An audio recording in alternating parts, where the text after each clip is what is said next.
Sagittarius, welcome. This is going to be your reading for February 2025.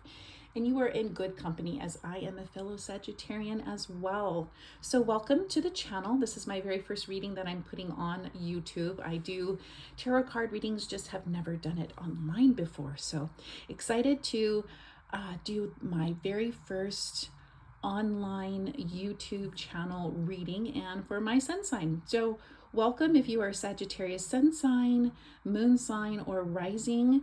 This is a general reading and I hope it resonates. So very cool thing is I found a new tarot deck. I wanted to introduce this.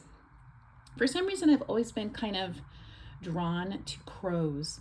I think they're very mystical, they're intense, and I just love this deck. It kind of called to me when I walked into my favorite gemstone store in Salt Lake City, Utah. So if you love crows, check this one out.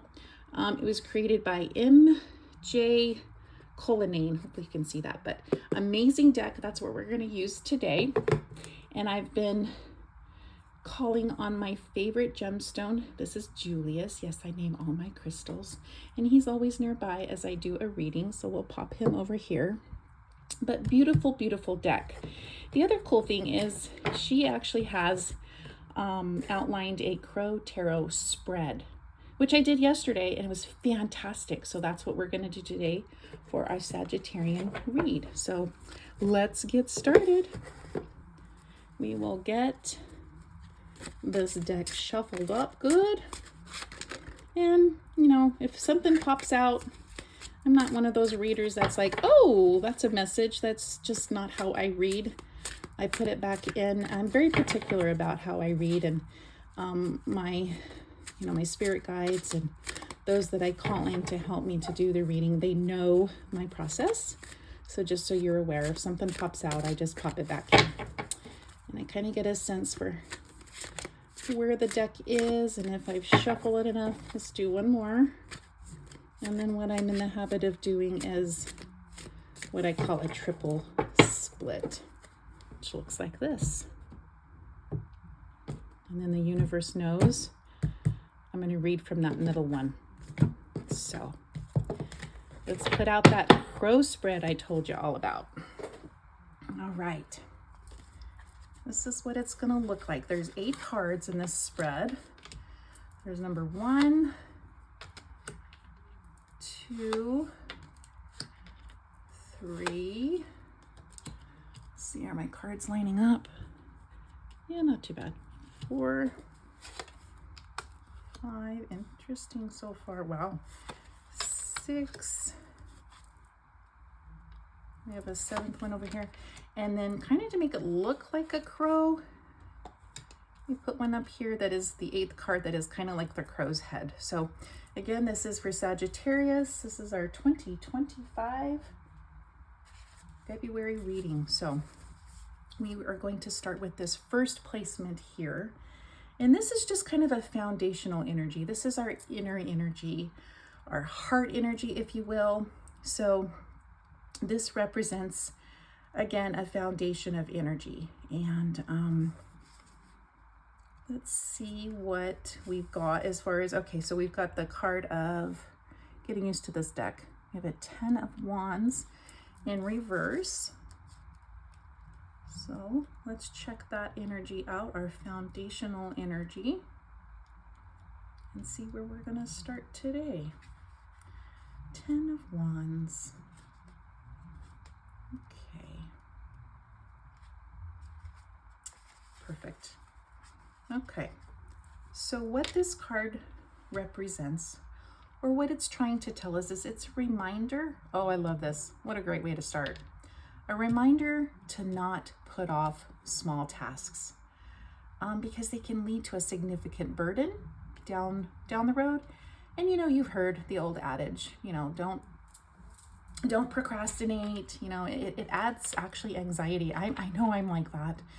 I think a lot of Sagittarians are. We tend to put things off. I tend to rely on checklists and other things to kind of keep myself from doing that. But this is a really great reminder to start off the reading. Just don't put off all these smaller tasks because they'll add up. So let's do our checklists or whatever process you have in play. Go ahead and get those things taken care of. and then free up your energy for other things. So perfect way to start the reading. Love that. We're going to move over to this other position here. This was card number 2, and this is our present energy. So whatever energy we've currently got going on that maybe we're going to be taking into February with us, this is creating the mood and the atmosphere for the future events that are going to emerge. So let's see, we have the card of 9 of Swords, and it is in the reverse. So we will take that into account. So 9 of Swords in reverse. The message that we get from that is not to get worked up over nothing, because we'll lose sight of what's important.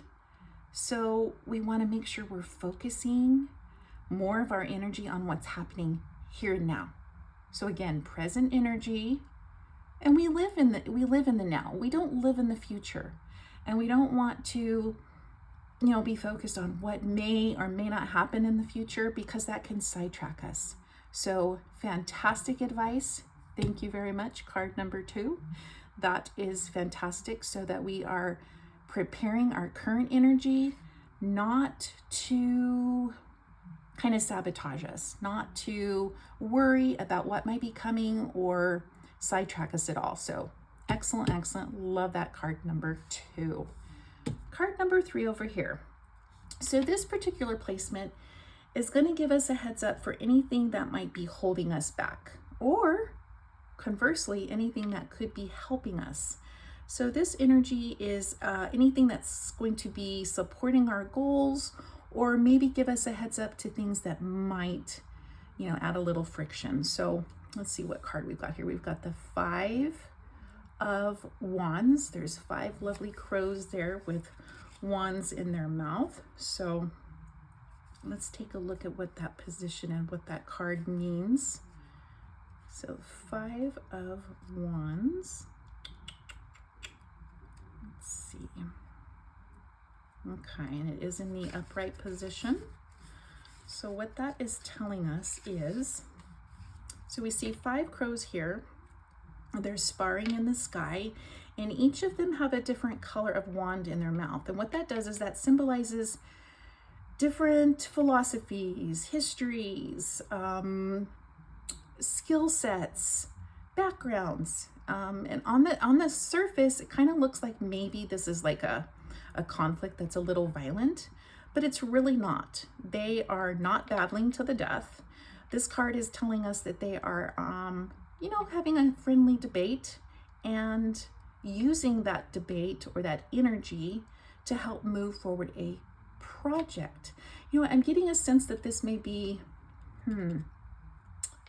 like a business or an idea for a business or some kind of project that you're potentially going to be doing in February. And what this card in this position tells us is we're going to have help. These 5 crows here represent people that may already be in our life, or they might surprise us in February by coming in to, give us that diverse background, those skill sets, those ideas, whether it's financial help, emotional support, whatever it is that we're going to need. It looks like in February that we're going to have help, and possibly from a group helping us to solve a problem, particular friends, something's coming our way to help with whatever we got going in February. So I love that. I already know how that resonates with me. I'm hoping this is resonating with you too. So perfect. Let's move on, and we will look at card number 4. This one is kind of giving us a heads up of any energy that might be lurking in our subconscious, because that can sabotage. And we want to make sure that we are paying attention to that as well, because it can help us to manifest. It's all about manifestation here, and bringing in whatever it is we're trying to bring into February. We want to make sure we're paying attention to our subconscious as well. So we've got the Page of Swords, and typically that's a positive card for sure. It is in the reverse, so let's take a look at what it's kind of giving us a heads up for in that particular position. So Page of Swords. Okay, in the reverse. Okay. So what this position is telling us is that it's suggesting that we might be having a hard time completing a project because there is a lack of vision. Interesting. What this would tell me is that we really just need to be, focused on that subconscious again. Like, what do we have from our past that might be affecting that subconscious mindset? And how do we move beyond that? So this is giving us a heads up that that can be something that could maybe sabotage what we're trying to do. So looking into ways to program that subconscious. I'm very big on meditating. I feel like, especially right before you go to sleep and you're in that alpha state where you're very suggestible, dream about the things that you want to come into your life. Put those into that subconscious before you go to sleep. And I think that's what this card is telling us to be mindful of, to make sure we're doing, because that subconscious role, it plays a big part in our manifestation.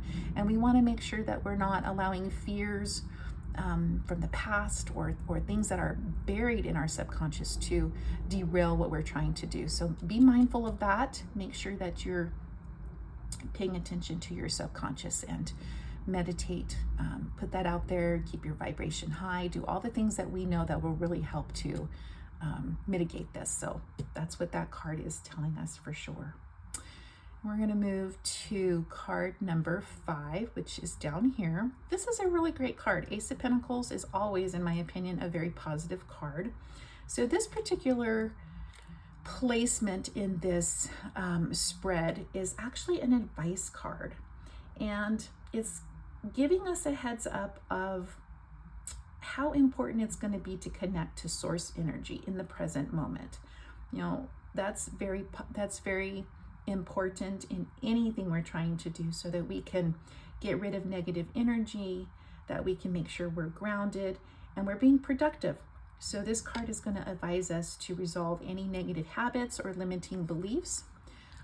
Again, going back in line with this one up here as well, with the subconscious, we want to make sure that we are promoting a positive mindset.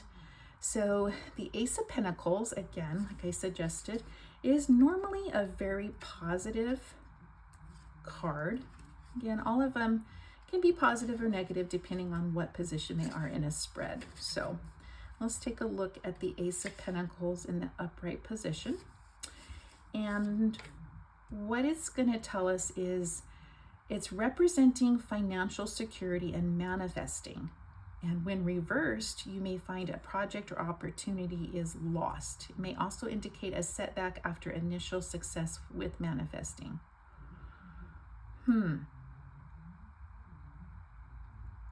Oh, my apologies. I actually read that wrong. So sorry. I was thinking, wait a minute, I just said it was a positive card. Backtrack. This is a positive card. My apologies. That would have been a correct reading if it was reversed. So this is fantastic. This is actually going to represent February as a time of clarity and the ability to manifest your desires. It's giving us the advice to stay focused and to let the law of attraction work for us. So another thing that's coming to mind is not just the law of attraction, but the law of presumption. I think that's sometimes way more powerful than just kind of talking about the law of attraction. I think it's kind of overused phrase sometimes, and we don't quite get what that means. But the law of presumption is I'm going to presume and I'm going to put it out there, my idea, my project, my focus on whatever I'm trying to accomplish in February. I'm going to put it out there. That's going to keep my vibration high. That's going to help my subconscious be programmed into what I really want to accomplish. So this is fantastic. It's just an additional add-on to what we got here up at card number 4, so that we don't lose the opportunity by allowing fear or negativity or any of those things that could come into play that would kind of knock us off our pedestal, if you will. So great advice there from card number 5.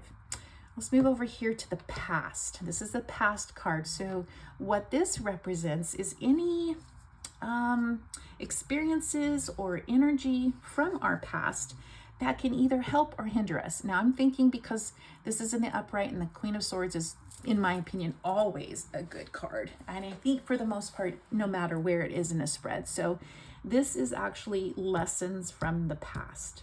So anything that could serve as a reminder and offer advice really for our current situation as we move into February 2025. So that Queen of Swords is a positive card. And let's read a little bit about what those crows on this card are going to bring to this situation. Queen of Swords in the upright. Alrighty. So the Queen of Swords is one tough bird. Oh my gosh, I love that. Look at the bird on there. She's confident, she's independent, and she's wise. Her quick wit, sharp intellect, and clear vision of what the future could look like have garnered the respect of all those around her. Flying above her throne is a crow, symbolizing her ability to see the big picture. When the Queen of Swords pays a visit, it may indicate a time when a stern, well-calculated and sensible solution is required. She may also appear as a mentor or a teacher. Oh my gosh, what did I just say from over here? That group, those friends, whatever that's going to come into play. This evidently is someone like a teacher, a mentor, or somebody that's inspired you from the past. So start thinking about that. Who do you have? Who's been those people in your life that have, been your support, whether it's financial, whether it's spiritual, emotional, whatever the support is. This is a time to kind of remember that from the past. So this is fantastic. A great way to kind of support all of these other cards and all of the other advice as we move into February, and think about those that can help us to have that impartial view and really a positive view of where we're headed. So that's what that brings to the table. Okay, lessons learned from the past, which in this particular instant, good stuff we want to remember that we're going to bring forward. Okay, moving to card number 7. So this one is the energy that, usually in this position, this is the energy that may or may not be coming in with or without your invitation. So some things that might hit you out of the blue, and it could be positive, it could be negative, just another heads up card. So Queen of Wands, and it is in the reversed position. So let's get an idea of what that could be. Queen of Wands in the reversed position. Okay, so what this is telling us is not to allow our confidence or a feeling of being scared to allow us to be held back from doing the things we want to do in February. Basically, to look deep within and ask yourself, is there fear that's holding me back? And if so, what is it? Is there fear in that subconscious? If so, we need to figure out ways to mitigate that. We need to look within and make sure that we don't allow that to stop us from moving forward with our hopes and our desires. And again, I'm still getting a big indication that this is business related, idea related. Maybe you got a big project, something's coming up in February that's it's gonna be scary. It can be scary. Change is always scary. Trying to manifest things, trying to make sure our subconscious is good, trying to make sure we have people to help us. It's all scary, but this card is reminding us that we can do this, and we can alleviate that friction, and we can make sure that our atmosphere, that our energy that we're bringing in is not going to be fear-based. So make sure we're doing that as well. And then last but not least, we have the head of the crow here. So this is the final outcome, or the possible outcome for February, and what we have to look forward to. So this is the energy that will manifest with all of the other loveliness that we're going to be trying to do here as we move into February. And this is the World card. What I like about that is it is a major arcana. And those are very well, they're heavy hitters. They're very significant. So I'm pleased to see that the very last message we're going to get from this reading is a major arcana.